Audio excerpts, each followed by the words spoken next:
जय जय जय सतराम बाबा की जय जय जय सतलोक धाम की जय जय जय राम नाम महाराज की जय जय जय। महाराज ये ग्रंथ का भजन संतो सोई चतुर कहावे। अभी अभी आप लोग कौशल भाई से आप लोगों ने सुना कि महाराज जी का भजन है कि वास्तव में चतुर कौन है। चतुर कबीर साहब भी कहे कि राम नाम है रत्न धन सब रत्नन के खान आ परखन वाला जोहरी जो है चतुर सुजान। चतुर कबीर साहब कहे कि जो राम नाम है वो सब रत्न के खान है, उसी में से सब प्रकट हुआ है। तो जो राम नाम को जो परख लेता है, जो जान जाता है, वही चतुर है। परखन वाला जोहरी जो है चतुर सुजान, यानी वह चतुर भी है और सुंदर जानकार भी है, जो राम नाम को परख लेता है।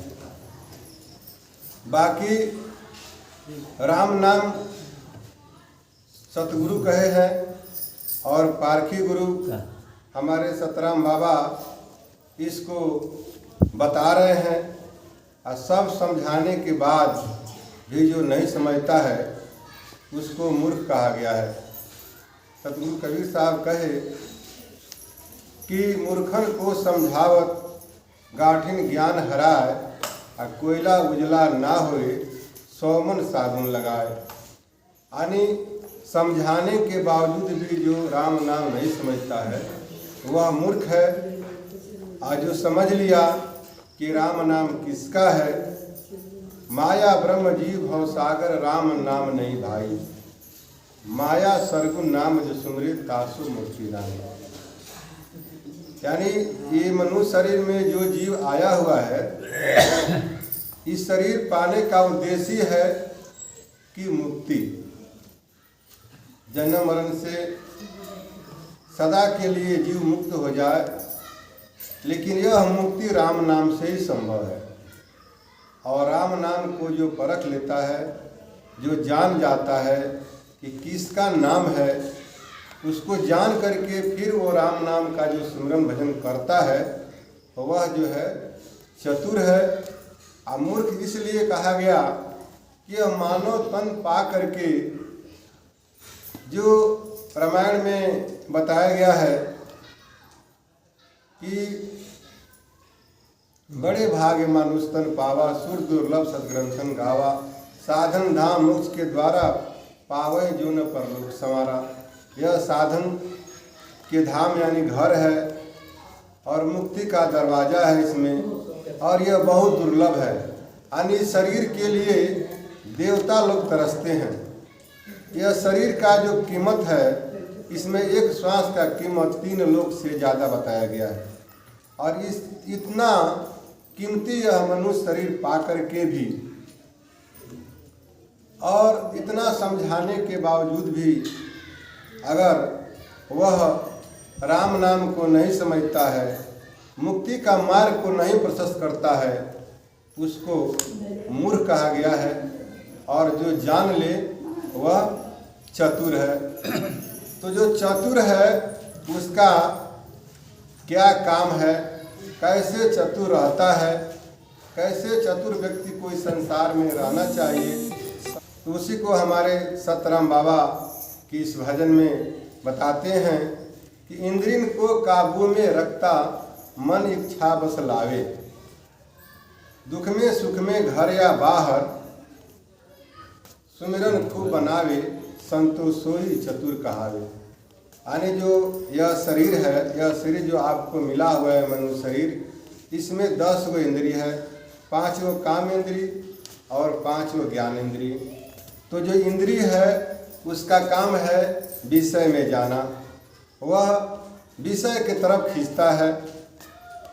कभी भी आपको जो है वह शांत नहीं बैठने देगा। जो आँख है वह देखने के लिए तरसता है, जो कान है वह सुनने के लिए भागता है, जो नाक है वह सूंघने के लिए, जो मुंह है, जीभ है वह स्वाद के लिए, त्वचा है वह स्पर्श के लिए। तो यह सब अपने अपने विषय में, अपने अपने दिशा में यह सब भागते हैं। तो जब तक इसका ज्ञान नहीं होगा तब तक अपने इंद्रिय को वह काबू में नहीं कर पाएगा।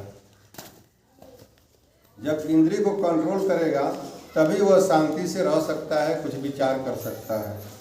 और मन इच्छा बस लावे अपने बस में यह कब होगा कि जब सतगुरु के शरण में रह करके और यह गुप्तमती का जो सत्संग है वह कुछ दिन जब सुनेगा तब उसको यह ज्ञान हो जाएगा कि यह इंद्रिय क्या है और यह क्या करता है, जीव को कैसे दिशा से जो है यह विमुख करता है। तो इसका जब ज्ञान हो जाएगा तो अपने से कंट्रोल में करके उसको रखेगा। दुख में सुख में घर या बाहर सुमिरन खूब बनावे, चाहे दुख हो और चाहे सुख हो। सत्संग में आता है तो उसको जरूर मालूम है कि ये दुख और सुख जो है यह किसी का दिया हुआ नहीं है, यह अपने ही कर्मों का फल है और यह रहेगा नहीं। कोई भी दुख आपका आता है तो वो रहता नहीं है, वह कुछ दिन के लिए होता है, फिर आपके दूसरे सुख के दिन आते हैं। रहीम साहब कहे कि रहीमन चुप बैठिए है दिनन के फिर, अनेके दिन जब आएंगे तो बनत न लगिए धीर। इसलिए जब विपत्ति का समय आए, दुख का समय आए तो मनुष्य को घबराना नहीं चाहिए। उस समय को काटना चाहिए। जैसे ही वो समय बीत जाएगा फिर उसके दूसरे दिन लौट आते हैं। तो दुख में भी प्रभु का नाम का स्मरण भजन करना चाहिए और सुख में भी उस प्रभु के नाम का स्मरण भजन करना चाहिए। लेकिन जो मूर्ख व्यक्ति है उसको यह बात समझ में नहीं आती है। वह क्या करता है कि जब दुख आता है तो वह प्रभु को याद करता है, लेकिन जब सुख में प्रभु को वो जाना ही नहीं कि प्रभु हैं कौन, उनसे प्रीत करने का, स्मरण करने का जो तरीका है, नियम है, वह उसको मालूम नहीं, तो फिर वह स्मरण कैसे कर पाएगा। तो विपत्ति में उससे स्मरण भी नहीं होता है। तो कबीर साहब कहते हैं कि सुख में सुमिरन ना किया आ दुख में किया है याद, आ कहे कबीर ता दास का कौन सुने फरियाद। तो जब विपत्ति आपका आएगा तब आप प्रभु के नाम को याद करेंगे तो वो भी कहते हैं कि ये भी स्वार्थी है, अपने गरज से यह आज याद कर रहा है, कल यह सुख में हो जाएगा तो फिर यह भूल जाएगा। तो उसको प्रभु जो है उसके ऊपर कृपा नहीं करते हैं। कृपा उसी पर होता है जो दुख में भी हो, सुख में भी हो, घर हो और चाहे बाहर हो, हर जगह प्रभु का चिंतन करे, मनन करे, सुमरन करे, ध्यान करे, सूरत करे और प्रभु जिस तरह से भी इस संसार में रखे हैं वैसा ही वह रहे।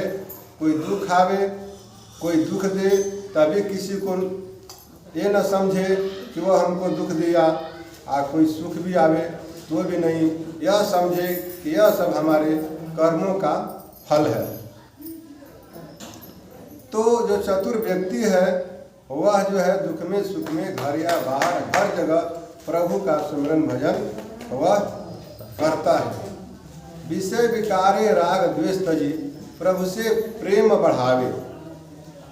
और जब तक एक गांव न छोड़े दूसर गांव न जावे। विषय और विकार यह सबसे बड़ा बाधा है। विषय क्या है? रूप रस गंध स्पर्श, और विकार है काम क्रोध लोभ मोह मान मत्सर। तो ये दो गो चीज जो है यह आपको जो है छोड़ना है, लेकिन ये छूटेगा नहीं। यह जो है छूटता नहीं है। सब लोग कहते हैं छोड़ने के लिए, यह है एक बीमारी, यह मन की बीमारी है। तो जब राम नाम का जब सुमिरन भजन करेंगे, जब दवा खाएंगे, तो बीमारी धीरे धीरे अपने आप जो है दूर हो जाता है। सतगुरु कबीर साहब कहते हैं कि राम नाम है औषधि, सतगुरु दीन बताए, औषधि काहे और पथ करे तो सकल रोग छूट जाए। यानी राम नाम जो औषधि है, जिसको चतुर आदमी पहचान गया है और उसका सुमिरन भजन जो करता है, उसके तौर तरीका के अनुसार जो रहता है, उसके सारे बीमारी जो है वो सब दूर हो जाते हैं।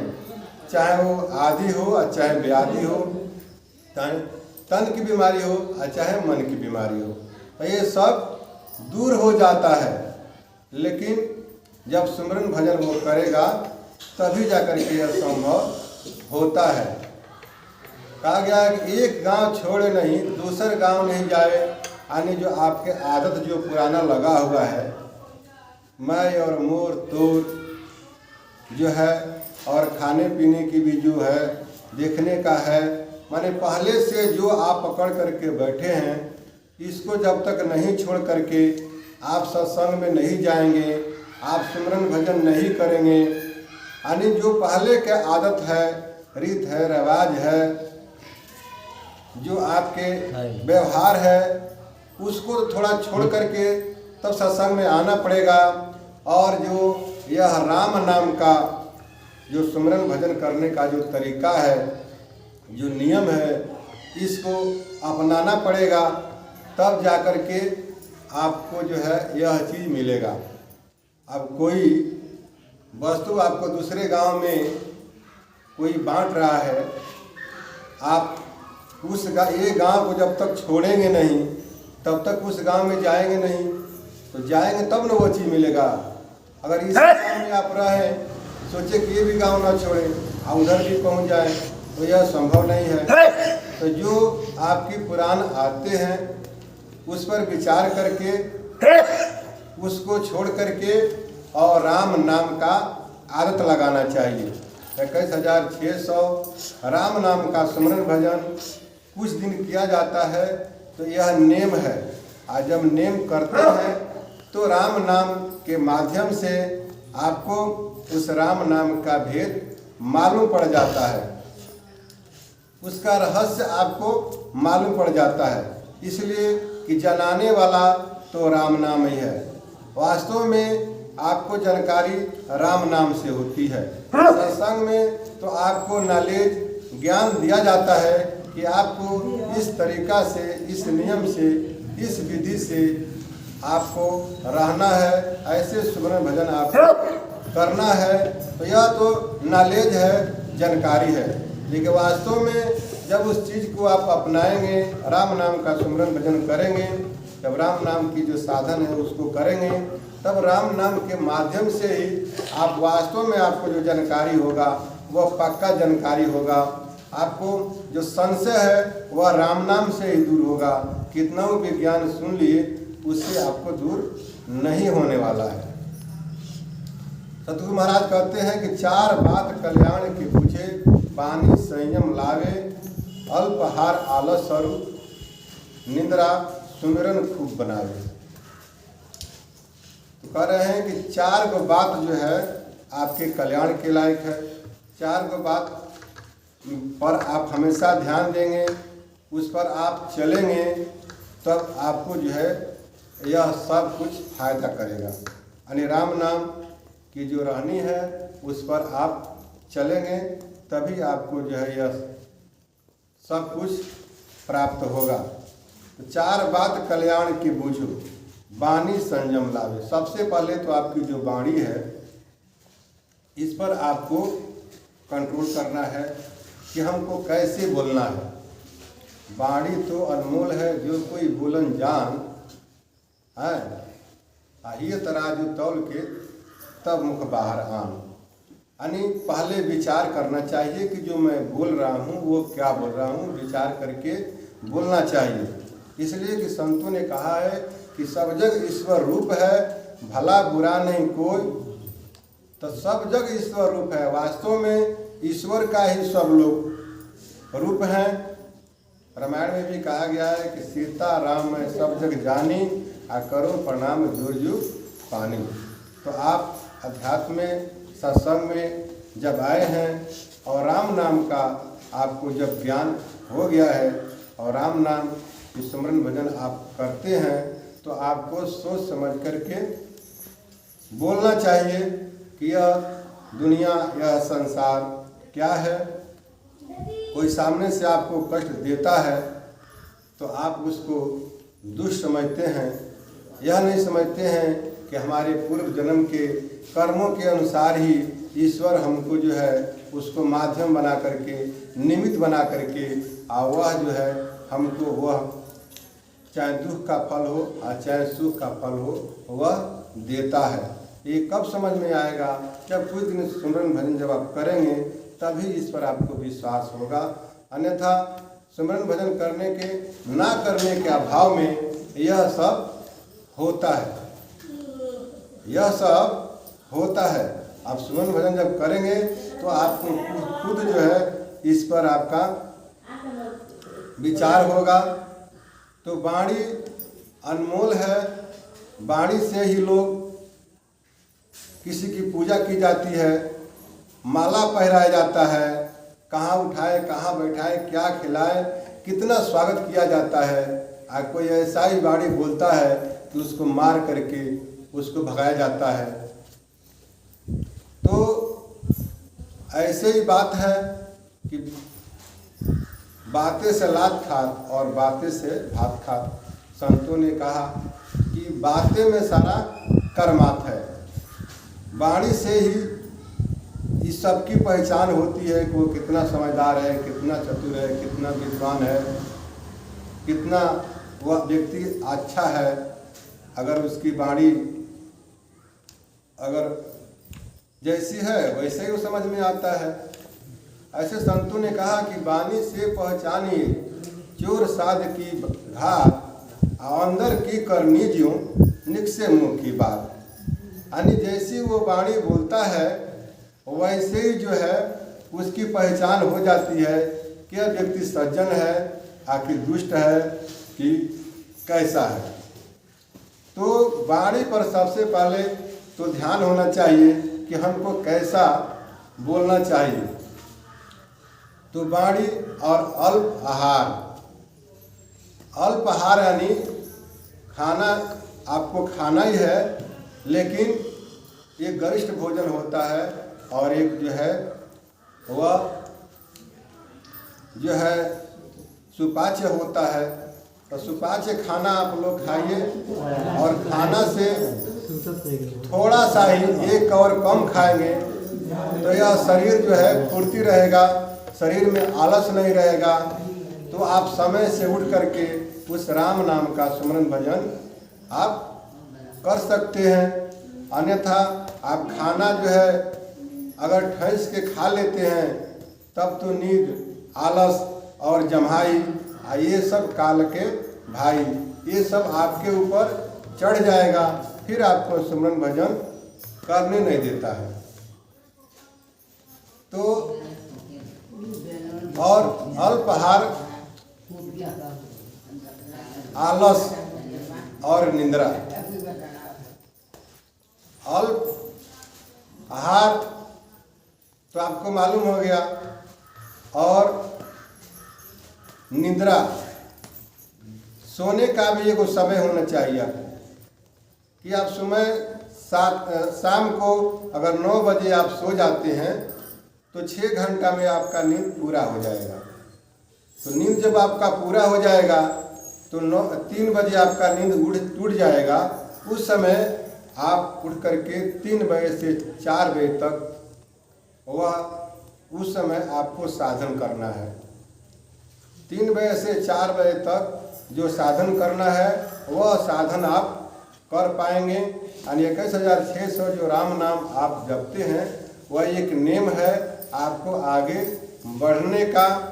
और साधन जब आप करते हैं तो वह प्रभु से जो है आपके सूरत के माध्यम से आप जुड़ते हैं, उनसे प्रेम बढ़ता है तो कितना भी नॉलेज आपको हो जाए उससे आप प्रभु के निकट जा सकते हैं। लेकिन जब तक आपको प्रभु से प्रेम नहीं होता है, प्रभु का आपको दर्शन नहीं होगा। इसलिए साधन बताया गया है कि सुबह शाम साधन यह करना, सुख आसन बैठानी, मेरुदंड सीधा कर राखो, तालु जीव सतानी, करो रामे राम जपान, अचरज भाई है महान। यह भी अचरज की बात है, लेकिन कब जान पाएंगे? जब आप यह साधन को करेंगे। तो यह साधन को करने के लिए आपको जो है नित्य सोने का समय आपको मालूम होना चाहिए। नहीं तो खाए पिए ठंस करके या सोए 11 बजे तो आपका नींद टूटेगा नहीं। तो फिर जो काल के भाई हैं वह सब आपके ऊपर चढ़ करके और आपको जो है चार बात कल्याण के बूझे, बानी संयम लावे, अल्पहार आलस निंद्रा तजी, सुमिरन खूब बनावे। तो इस बात पर जब आप ध्यान देते हैं तब आपका सुमिरन जो है आपका बनता है। तो सुमिरन जब आपका होगा तो नाम में आपका चिंता होगा। तो चिंता केवल राम नाम की, चिंता दूजा बहावे, अमान बड़ाई चाहे नाही, निस्दिन हरि गुण गावे। यानी संसार की जो आप चिंता करते हैं वह चिंता आपका व्यर्थ है। इसलिए व्यर्थ है कि संसार की जो भी वस्तु है वह पहले से आपके नसीब में, आपके भाग्य में है। प्रारब्ध के अनुसार संसार में जो भी वस्तु है वो आपको मिलेगा। उससे न ज़्यादा मिलने वाला है और न ही कम मिलने वाला है। तो आप उसको चिंता करिए तो भी आपको मिलने वाला है, और चिंता ना कीजिए तो भी मिलने वाला है। ऐसा नहीं है कि चिंता करने से आपको ज़्यादा मिल जाएगा। अगर चिंता करने से ज़्यादा मिलने वाला होता तो आज तक कोई गरीब नहीं होता, कोई बीमार नहीं होता, कोई परेशान नहीं होता। सब लोग अपनी बीमारी दूर कर लिए होते, गरीबी दूर कर लिए होते, बेरोजगारी दूर कर लिए होते।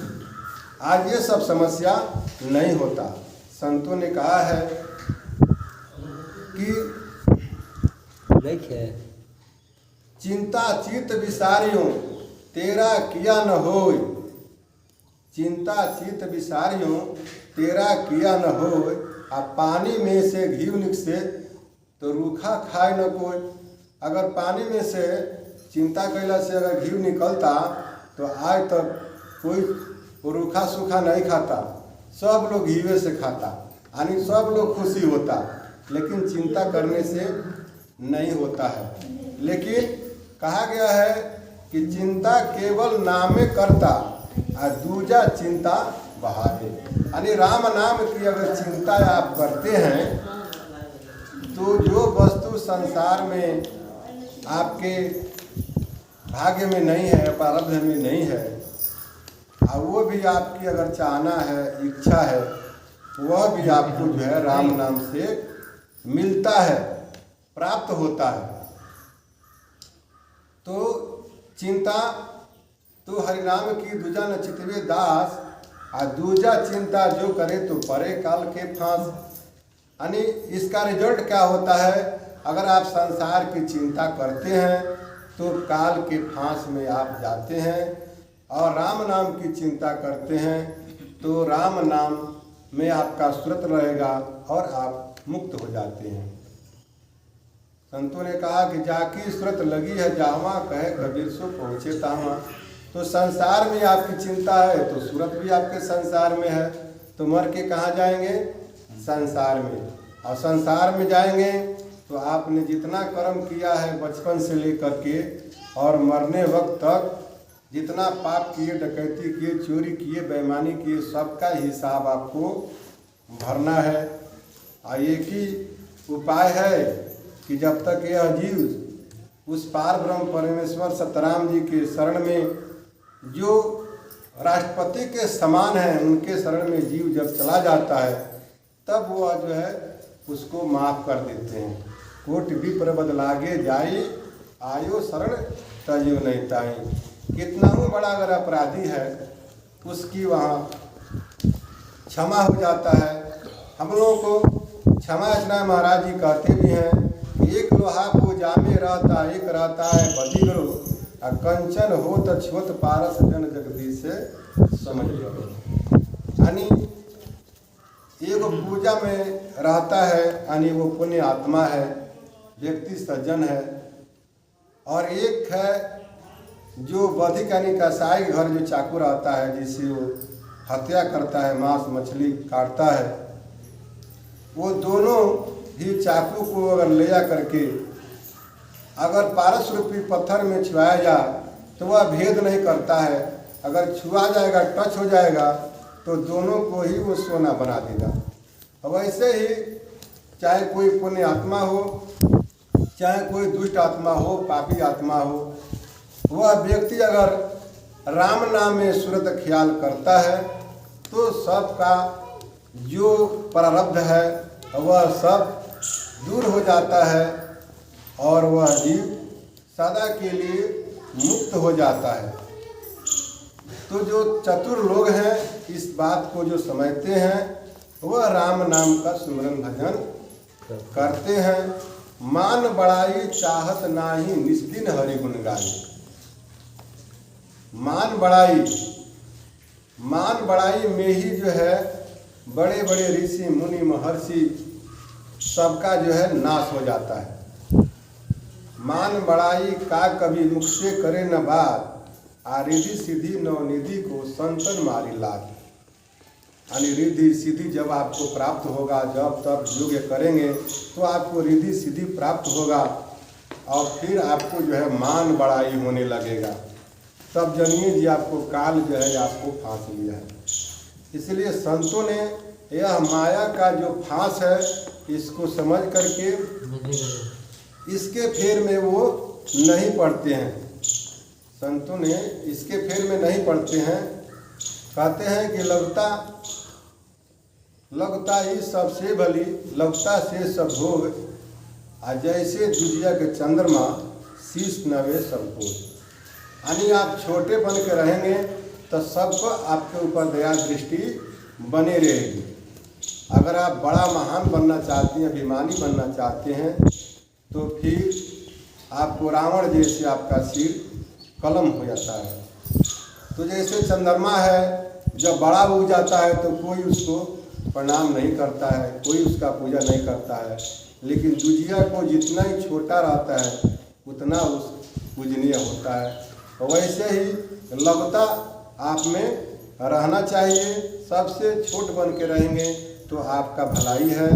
कितना ही आंधी तूफान आएगा, बड़का से बड़का पेड़ ढह जाएगा, लेकिन दूब जो है वह कभी नहीं ढहेगा, वह खड़ा का खड़ा ही रहता है। तो मान बड़ाई चाहे नाही निस्दिन हरि गुण गावे।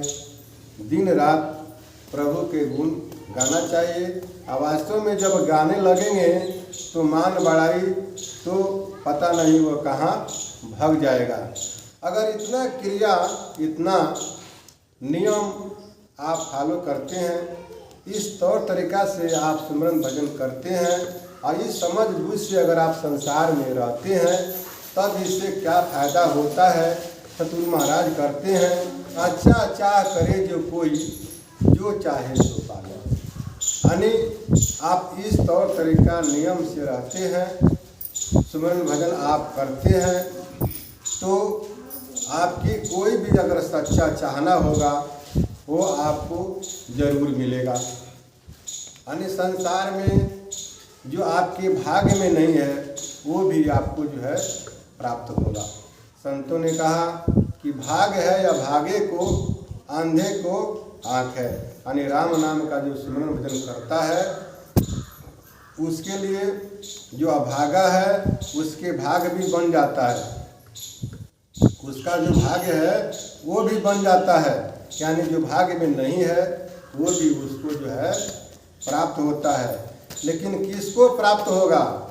जो चतुर होगा, जो समझ बूझ करके राम नाम का जो सिमरन भजन करता है, उस मालिक के एक भरोसा, एक आस, एक विश्वास पर जो है उसको जो है वह प्रभु हर इच्छा पूरा करते हैं। उसकी जो चाहना है वह सच्चा होना चाहिए। सच्चा का मतलब है कि परोपकारी होना चाहिए, किसी के भलाई के लिए होना चाहिए और मुक्ति के लिए होना चाहिए। यानी वह जो है उसका अब ये नहीं कहे कि हमको कोई धन हो जाए, कोई नौकरी हो जाए, तो यह बात जो है यह नहीं होगा, इसलिए कि उसमें यह जीव फंसता है। वो तो उसके नसीब के मुताबिक जो है वो तो पहले से है, मिल रहा है। कोई संकट है उसको खुद दूर हो जाएगा, और जो भाग्य में नहीं है और उसकी ज़रूरत है वो अवश्य उसको मिलेगा। उसकी चिंता करने की ज़रूरत नहीं है। लेकिन लालच बस अगर कोई अपने फायदा के लिए, अगर कोई स्वार्थ के लिए अगर सांसारिक सुख करता है वो नहीं मिलेगा। लेकिन जो वास्तव में उसके कल्याण के लिए जरूरी है वह उसको अवश्य राम नाम के सुमिरन भजन करने से प्राप्त होता है। तो यह जो चतुर लोग हैं, चतुर लोग की ये लक्षण है, उनकी ये विशेषता है, इसको समझना चाहिए और समझ करके यह राम नाम का सुमिरन भजन खूब करना चाहिए। जो राम नाम का सुमिरन भजन करता है और इस संसार से जो सदा के लिए जन्म मरण से मुक्त हो जाता है, वास्तव में वही चतुर है, बाकी सब लोग मूर्ख।